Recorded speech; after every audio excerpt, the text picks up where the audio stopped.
Hello दोस्तों।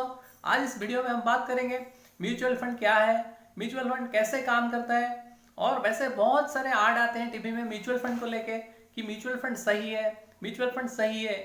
लेकिन क्या बाकी म्यूचुअल फंड सही होता है? और वैसे इसमें बहुत सारे स्कीम्स होते हैं, तो कौन सा स्कीम चुनना चाहिए? और बहुत सारे क्लाइंट के दिमाग में ये भी सवाल आता है कि म्यूचुअल फंड शेयर मार्केट में इन्वेस्टमेंट करता है पैसा, तो क्या हमारे पैसा डूब तो नहीं जाएंगे? इन्हीं सारे सवालों का जवाब जानने के लिए आप बने रहिए मेरे वीडियो के एंड तक। हेलो दोस्तों, मैं रिगवानंद साहू। आज जानेंगे म्यूचुअल फंड से जुड़े हुए सारे सवालों का जवाब। और ये वीडियो के एंड तक आप बने रहिए, क्योंकि हम आपको इस वीडियो में बताने वाले हैं ऐसे दो स्कीम्स जिसमें से आपको अच्छा प्रॉफिट हो सकता है, आप अगर लंबे अवधि के लिए बने रहते हैं। और ये मेरे को पर्सनली पसंद है। सो आप बने रहिए मेरे वीडियो के एंड तक, सब्सक्राइब करना ना भूलें। और आइए समझते हैं म्यूचुअल फंड क्या होता है। जैसे हम जैसे बहुत सारे लोग होते हैं, थोड़ा थोड़ा पैसा इन्वेस्टमेंट करते हैं म्यूचुअल फंड में, और ये पैसा इकट्ठा होता है, यानी बड़ा कर्पस में कन्वर्ट हो जाता है। तो ये जो ह्यूज अमाउंट होता है उसको बोलते हैं AUM, यानी जो असेट मैनेजमेंट कंपनीज होते हैं, ये बेसिकली सेबी रजिस्टर्ड कंपनीज होते हैं। वो पैसा इकट्ठा करते हैं, कुछ स्कीम नया स्कीम लाते हैं, उस NFO के थ्रू वो पैसा इकट्ठा करते हैं। और वो जो पैसा इकट्ठा किया जाता है, एक फंड मैनेजर के थ्रू इसको इन्वेस्टमेंट किया जाता है। और ये फंड मैनेजर्स होते हैं, वो खास करके उनको काफ़ी सालों का एक्सपीरियंस होता है, आइदर इक्विटी मार्केट में या तो डेट मार्केट में या तो अलग अलग एसेट क्लास में उनको काफ़ी सालों का एक्सपीरियंस होता है, जो कि वो ह्यूज पर्पस यानी AUM को वो अपने तरीके से हैंडल करते हैं, यानी मैनेज करते हैं। और हर किसी फंड का अपना अपना अब गोल्स होते हैं, अपना अपना ऑब्जेक्टिव्स होता है, इन्वेस्टमेंट ऑब्जेक्टिव होता है। वो ऑब्जेक्टिव के हिसाब से वो इसको इन्वेस्टमेंट करते हैं। और ये एसेट क्लास अलग अलग हो सकता है, या तो सभी में हो सकता है या तो मिला के भी हो सकता है। आपको अगर एसेट क्लास का डिटेल जानना है तो मेरा यूट्यूब चैनल, यूट्यूब वीडियो आप देख सकते हैं। मैं डिटेल नीचे डिस्क्रिप्शन बॉक्स में मैं डिटेल दे दूंगा, उसका लिंक एसेट क्लास का, आप जाके इसको भी देख सकते हैं। तो ये है असेट, ये जो प्रॉफिट इसमें से मिलता है, म्यूचुअल फंड से जो प्रॉफिट मिलता है, वो प्रॉफिट हर किसी इन्वेस्टर के साथ शेयर किया जाता है। और जो भी जितने परसेंटेज वो इन्वेस्ट किए होते हैं, जैसे कोई 5,000 कोई 10,000, उनको इस प्रोपोर्शनेटली वो प्रॉफिट भी शेयर किया जाता है। और इसमें खास करके जो छोटे निवेशक होते हैं, वो अगर डायरेक्टली स्टॉक मार्केट में इन्वेस्ट नहीं कर सकते हैं, क्योंकि वो बहुत ही कम पैसा इन्वेस्टमेंट करते हैं, और उनका जो होता है स्टॉक मार्केट में पहले कोई एक्सपीरियंस नहीं होता है। इसीलिए आप अगर डायरेक्टली स्टॉक मार्केट में इन्वेस्टमेंट करते हैं तो आपको रिस्क भी हो सकता है, यानी पैसा नुकसान भी हो सकता है। और आप अगर पोर्टफोलियो मैनेजमेंट के थ्रू अगर इन्वेस्टमेंट करते हैं, आपको ह्यूज अमाउंट की जरूरत पड़ती है। वैसे 5,000 या 10,000 रुपये ऐसे आप अगर इन्वेस्टमेंट पोर्टफोलियो मैनेजर के थ्रू नहीं कर सकते हैं, यानी PMS के थ्रू नहीं कर सकते हैं, क्योंकि उनको लाखों में पैसे की जरूरत होता है इन्वेस्टमेंट के लिए, क्योंकि उनका भी चार्जेस भी बहुत ज़्यादा होते हैं। अगर आप डायरेक्टली स्टॉक मार्केट में इन्वेस्ट करते हैं तो उसमें भी आपको चार्जेस लगते हैं, ब्रोकरेज लगते हैं, जो आप खरीदते बेचते हैं उसको, उसका अगेंस्ट में आपको चार्जेस भी लगते हैं। लेकिन आप जब म्यूचुअल फंड के थ्रू इन्वेस्टमेंट करते हैं, इसका जो चार्जेस बहुत ही कम होता है। ओके, तो आइए समझते हैं म्यूचुअल फंड कैसे काम करते हैं। म्यूचुअल फंड कैसे काम करता है? जैसे फंड मैनेजर अपॉइंट किया जाता है, कंपनी एक फंड मैनेजर अपॉइंट करता है जिनको काफ़ी सालों का एक्सपीरियंस होता है। ओके, वो हर किसी इन्वेस्टर जो इन्वेस्टमेंट करते हैं, उनके प्रोपोर्शनेटली जो पैसा इन्वेस्टमेंट किया होता है, क्या होता है, उनको शेयर्स अलॉट किया जाता है, यानी उनको यूनिट्स अलॉट किया जाता है। तो जैसे मार्केट अच्छा परफॉर्म करता है, स्टॉक के प्राइस ऊपर जाते हैं, या तो जो भी एसेट क्लास में आपने इन्वेस्ट किया होता है वो अगर ऊपर जाता है तो उसमें प्रॉफिट मिलता है। तो ये जो प्रॉफिट होता है ये किसके ऊपर आधारित होता है? ये NAV ऊपर कैलकुलेट किया जाता है। सो NAV क्या होता है? NAV बेसिकली, जैसे म्यूचुअल फंड कंपनी जो पैसा इन्वेस्टमेंट करता है सिक्योरिटीज में, या तो उसके पास जो कैश पड़े हुए होते हैं उसमें से अगर लाइबिलिटी निकाल लें, यानी जो खर्चे होते हैं AMC के वो निकाल लें, उसको अगर नंबर ऑफ आउटस्टैंडिंग यूनिट्स में डिवाइड कर दिया जाए तो उसको NAV हो जाता है, यानी NAV का वैल्यू आ जाता है। जैसे कोई NFO पहली बार आता है, उसका जो NAV प्राइस होता है 10 रुपये होता है। ओके, तो ये ऐसे NAV कैलकुलेट किया जाता है।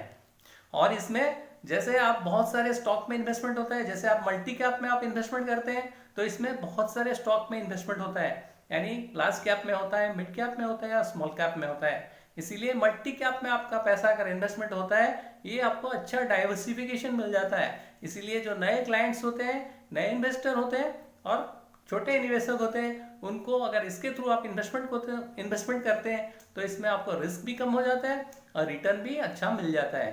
तो इसीलिए छोटे निवेशक अगर डायरेक्टली इन्वेस्टमेंट करते हैं शेयर में तो नुकसान हो जाता है, नुकसान होने का चांसेस ज़्यादा रहता है। और म्यूचुअल फंड में आपको रिस्क भी नहीं होता है और रिटर्न भी अच्छा मिल जाता है।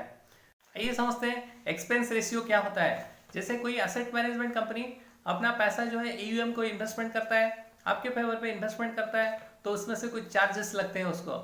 जैसे कि उसका ऑफिस खर्चे होते हैं, उनको फंड मैनेजर को भी सैलरी देने पड़ते हैं और एम्प्लॉयज़ को भी सैलरी देने पड़ते हैं, ऑफिस के खर्चे होते हैं। तो इन्हीं सारे खर्चे जो होते हैं वो AUM से निकाल लेते हैं, यानी कंपनी निकाल लेती है, जो कि करीबन 1 से 2% के, वो 1 से 2% के बीच में होता है। उसको बोलते हैं एक्सपेंस रेशियो। आइए समझते हैं क्या म्यूचुअल फंड सही है, इसको समझते हैं। जैसे बहुत सारे लोग होते हैं म्यूचुअल फंड में इन्वेस्टमेंट करते हैं, थोड़ा थोड़ा करके, कोई 5,000 कोई 10,000 ऐसे करके इन्वेस्टमेंट करते हैं। तो ये जो कर्पस जमा होता है, एक ह्यूज कर्पस होता है, वो ये जो फंड मैनेजर्स होते हैं उसको अलग अलग सेक्टर या अलग अलग स्टॉक में इन्वेस्ट करते हैं, इसीलिए डाइवर्सिफाई हो जाता है। इसीलिए अपने को रिस्क कम हो जाता है, क्लाइंट को रिस्क कम हो जाता है।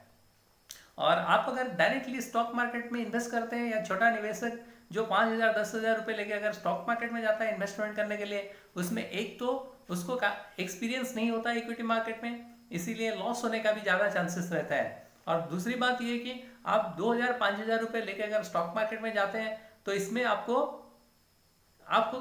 कोई मतलब 1-2 शेयर खरीद नहीं सकते, क्योंकि कभी कभार ऐसा होता है एक आध स्टॉक का प्राइस जो होता है 10,000 20,000 भी होता है। जैसे आइसर मोटर है, उसका जो शेयर का भाव है, यानी एक शेयर का प्राइस है, वो करीबन 20,000 रुपये है। तो आप अगर 500 रुपये या 1,000 रुपये लेके जाएंगे स्टॉक खरीदने के लिए तो आप नहीं खरीद पाएंगे। लेकिन आप अगर म्यूचुअल फंड के थ्रू इन्वेस्टमेंट करते हैं, वहीं 500 रुपये आप इन्वेस्टमेंट कर सकते हैं, लेकिन आपको बहुत सारे स्टॉक में थोड़ा थोड़ा पर कुछ प्रोपोर्शनेटली आपको मिल जाता है। इसीलिए इसमें आपको रिस्क भी कम होता है, आप कम पैसा भी इन्वेस्टमेंट कर सकते हैं, और इसमें पोर्टफोलियो मैनेजर का सर्विस भी मिल जाता है, यानी फंड मैनेजर का सर्विस भी मिल जाता है। लेकिन आप अगर किसी PMS के थ्रू इन्वेस्टमेंट करते हैं तो इसमें आपको PMS के चार्जेस भी लगते हैं, इसीलिए PMS का चार्जेस ज़्यादा लग जाता है। और ऊपर से आप अगर डायरेक्टली स्टॉक में इन्वेस्टमेंट करते हैं उसमें ब्रोकरेज चार्जेस भी लग जाते हैं।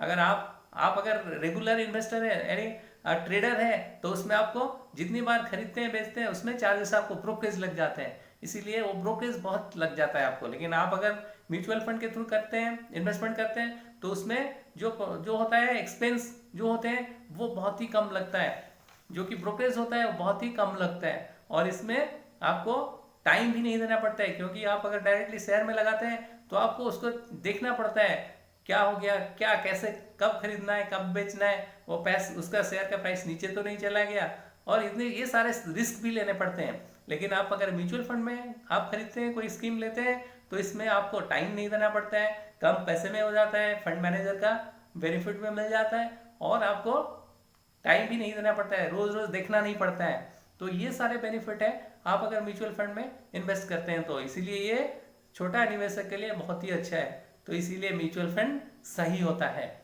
आइए समझते हैं म्यूचुअल फंड स्कीम्स कैसे चुने। जैसे आपको शॉर्ट टर्म गोल्स होते हैं या लॉन्ग टर्म गोल्स होते हैं, आपका निवेश करने का जो समय सीमा कितना होना है, कितना होना चाहिए, कितना अमाउंट इन्वेस्ट करना चाहिए, आपका एम क्या है, इन्हीं सारी चीज़ों को समझते हैं। पहले होता है आपका गोल्स, पहले आप गोल सेट करिए अपना।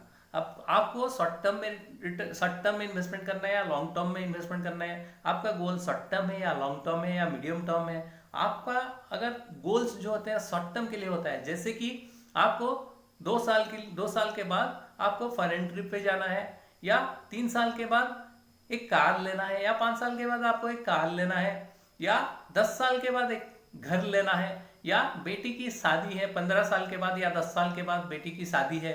तो उसके लिए आपको पहले चूज करना है कि आपका टर्म क्या होना चाहिए, आप कितना दिन के लिए इन्वेस्ट करेंगे, और आप कितना टाइम के लिए इन्वेस्ट करते हैं, और आप कितना अमाउंट आप इन्वेस्ट कर सकते हैं। जैसे कि हर महीना 2,000 5,000 10,000 आप कितना इन्वेस्टमेंट कर सकते हैं, और कितना दिन के लिए आप बने रहना चाहते हैं। और सबसे जरूरी चीज आप कितना रिस्क लेना चाहते हैं।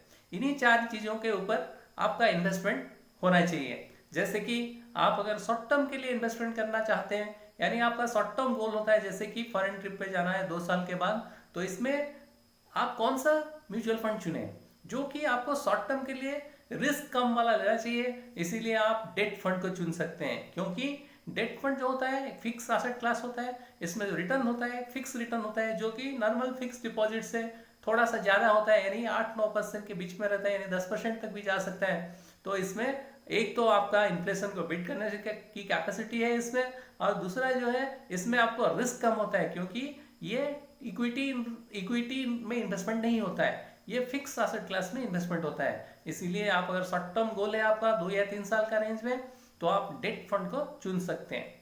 और आपका जो टाइम फ्रेम है, यानी आपका लक्ष्य जो है 3 साल से 5 साल या 6 साल के अंदर है, तो आप हाइब्रिड फंड चुन सकते हैं। हाइब्रिड फंड क्या होता है? ये बेसिकली दोनों में इन्वेस्टमेंट होता है, इक्विटी एंड डेट। इक्विटी में थोड़ा परसेंट रहेगा और डेट में कुछ रहेगा, सो दोनों मिला के होता है। इसीलिए आपको अगर मीडियम टर्म में आपको चाहिए, यानी आपको जैसे कार लेना हो या बाइक लेना हो, या तो ऐसे आपका शॉर्ट टर्म गोल्स हो यानी मीडियम टर्म गोल्स हो, तो आप हाइब्रिड फंड को चुन सकते हैं, क्योंकि आपको उसमें इक्विटी का भी कुछ पसंद होता है, डेट का भी कुछ होता है। डेट में आपको कुछ फिक्स रिटर्न मिल जाता है और इक्विटी में थोड़ा रिस्क होता है, लेकिन रिटर्न भी अच्छा मिल जाता है। तो आप अगर मीडियम टर्म रेंज में इन्वेस्टमेंट करना चाहते हैं तो हाइब्रिड फंड को चुन सकते हैं। और तीसरी बात यह है कि आप अगर एक लॉन्ग टर्म के लिए इन्वेस्टमेंट करना चाहते हैं, यानी आपका जो गोल होता है यानी लक्ष्य जो होता है लॉन्ग टर्म होता है, यानी आपको अगर घर लेना है, मकान लेना है, या बेटी की शादी करनी है या बेटा का शादी करना है, तो ये हो जाता है आपका एक लॉन्ग टर्म गोल आ जाता है। इसीलिए आप अगर लॉन्ग टर्म के लिए इन्वेस्टमेंट करते हैं, आपका जो ऑब्जेक्टिव होता है लॉन्ग टर्म ऑब्जेक्टिव, वो फुलफिल हो सकता है।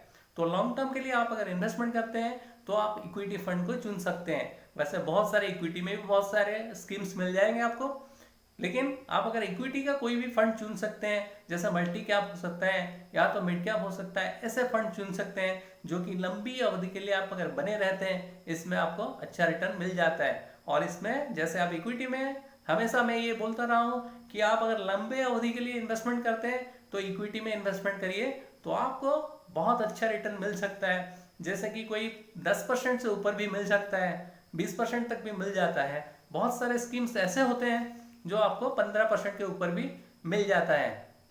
तो ये आपका रिस्क टेकिंग कैपेसिटी, आप कितना रिस्क लेते हैं, कितना अमाउंट इन्वेस्ट करना चाहते हैं, कितने अवधि के लिए यानी कितना टाइम के लिए आप इन्वेस्ट करते हैं, तो इन्हीं सारी चीज़ों को नज़र में रखते हुए आप अपना म्यूचुअल फंड चुन सकते हैं।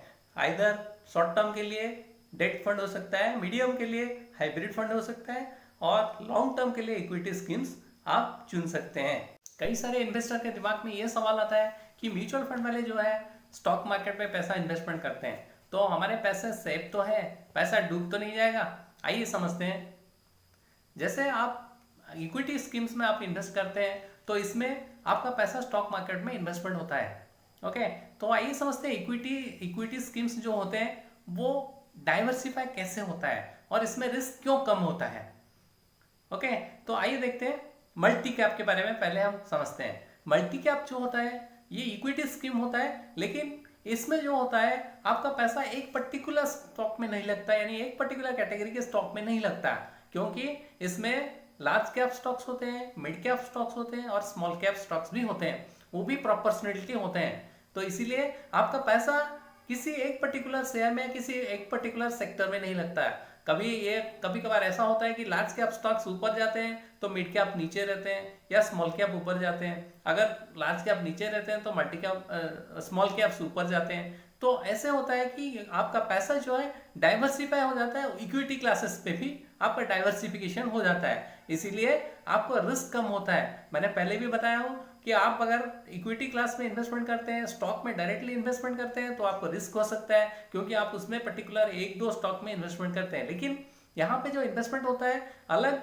अलग एसेट क्लास में होता है, अलग अलग सेक्टर में होता है, अलग कैटेगरी के स्टॉक्स में होते हैं, इसीलिए इसमें रिस्क कम हो जाता है। और सबसे बड़ी बात यह है कि इसमें आपको 30-40 स्टॉक में एक साथ इन्वेस्टमेंट होता है, एक पर्टिकुलर स्टॉक में इन्वेस्टमेंट नहीं होता है। इसीलिए इक्विटी क्लास इक्विटी में जो स्टॉक्स में आपको इन्वेस्टमेंट करते हैं आपको रिस्क होता है, लेकिन इक्विटी म्यूचुअल फंड में आकर आप अगर इन्वेस्टमेंट करते हैं तो आपको रिस्क कम होता है। अगर इसमें आप अगर लंबे अवधि के लिए बने रहते हैं, खास करके इक्विटी म्यूचुअल फंड्स में, तो आपको अच्छे रिटर्न भी मिल जाते हैं, जो कि करीबन 10% के ऊपर आपको रिटर्न मिल जाता है। इसीलिए आपको इसमें डरने की कोई बात नहीं है, क्योंकि आपका जो पैसा है ये एक पर्टिकुलर जगह नहीं लगता है, ये डाइवर्सिफाई हो जाता है। इसीलिए आपको डरने की कोई ज़रूरत नहीं है।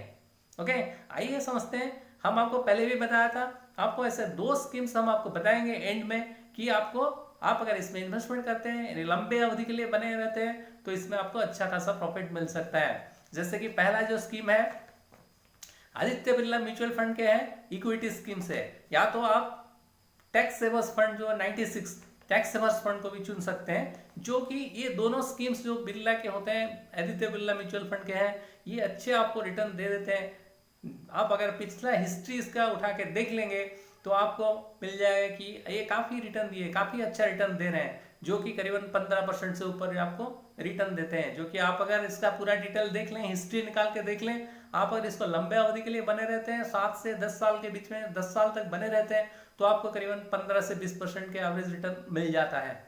ओके, तो ये पहला स्कीम है जिसमें आप अगर लंबे अवधि के लिए बने रहते हैं तो आपको अच्छा रिटर्न मिल सकता है। और दूसरा स्कीम जो है वो SBI का फोकस इक्विटी फंड है, जिसमें आप अगर लंबे अवधि के लिए बने रहते हैं तो इसमें भी आपको 15% से ऊपर भी रिटर्न मिल सकता है। आप अगर इसका हिस्ट्री भी देख लें, पिछले 10 साल का हिस्ट्री देख लें, तो इसमें आपको 15% से ऊपर भी रिटर्न मिला है। तो इसीलिए आप अगर लंबे अवधि के लिए बने रहते हैं, आपको अगर अच्छा रिटर्न चाहिए, तो ये 2 स्कीम्स आपके लिए अच्छे हैं। तो ये है मेरा डिटेल वीडियो।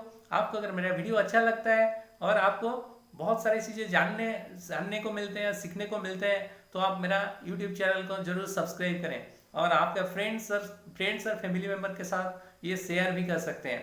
तो ये है मेरा डिटेल, ये म्यूचुअल फंड के बारे में डिटेल है। आपको अगर म्यूचुअल फंड का बेनिफिट्स के बारे में डिटेल जानना चाहते हैं तो मेरा यूट्यूब लिंक, दूसरा लिंक मैं आपको नीचे दे दूंगा डिस्क्रिप्शन बॉक्स में, तो आप जाके उसको भी देख सकते हैं क्या क्या बेनिफिट मिल सकता है आप अगर म्यूचुअल फंड में इन्वेस्टमेंट करते हैं तो ये है मेरा पूरा डिटेल वीडियो। आपको अगर अच्छा लगता है तो शेयर कर सकते हैं, लाइक कर सकते हैं और सब्सक्राइब भी कर सकते हैं। Thanks for watching my video.